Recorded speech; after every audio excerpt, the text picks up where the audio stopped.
EQT, le Ludiospace électrique 7 places se dévoile. Donc c'est un Kangoo version luxe et plus long en gros quoi. Attendu en 2022, le nouveau Ludiospace électrique de Mercedes se révèle à travers un premier concept. Chez Mercedes, l'offensive électrique se poursuit après le QC, le QA, le QV et le QS. Le constructeur annonce à travers un premier concept son futur Ludiospace électrique EQT. Alors bientôt, chez Mercedes, ils n'auront pas assez de lettres pour leur gamme électrique là.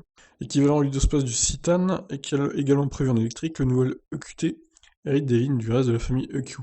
On retrouve ainsi la calandre Black Panel et la signature lumineuse typique des modèles de la gamme. Présenté comme une version compacte du grand monospace EQV, le EQT s'étend sur 4,95 m en longueur, 1,86 m de large et 1,83 m de haut. Il est doté de portes coulissantes des deux côtés, offrant une large ouverture. Celle-ci facilite l'accès à la troisième rangée de sièges. Au total, 7 occupants peuvent prendre place à bord de l'EQT si un espace supplémentaire est nécessaire. La troisième rangée de sièges pourra être facilement repliée, voire retirée.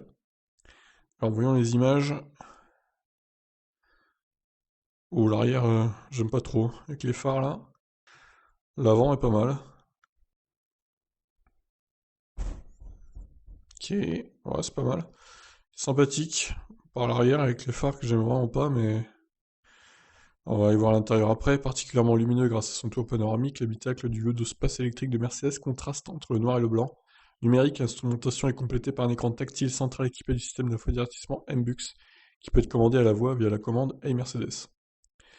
Alors l'intérieur. Oh, il y a un tout petit écran. Ah, il est vraiment minuscule l'écran pour le coup. Ça fait un peu cheap. Étonnant. À ce stade, le constructeur n'officialise pas les caractéristiques de son nouveau modèle, on sait toutefois qu'il reposera sur la même plateforme que le nouveau Kangoo électrique. Également appelé à évoluer, celui-ci proposait une batterie de 44 kWh dans sa nouvelle version. Ce qui est moins que la Zoé, c'est pas très logique d'ailleurs. Il se murmure toutefois que la version proposée par Mercedes pourrait embarquer une plus grosse batterie, une façon de répondre à des applications plus polyvalentes. Le lancement du nouvel EQT interviendra quelques mois après la nouvelle classe T attendue sur le marché en 2022. Avant cela, le constructeur lancera fin 2021 le nouveau Citan et sa version électrique.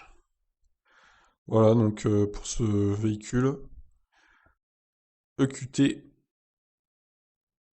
Donc pas d'infos sur l'autonomie, pas d'infos sur les batteries embarquées, pas d'infos sur le prix non plus. On a juste les visuels, c'est tout. Dommage. Faudra attendre quelques mois je pense pour savoir le reste. Bon bah sur ce je vous laisse. Ciao ciao.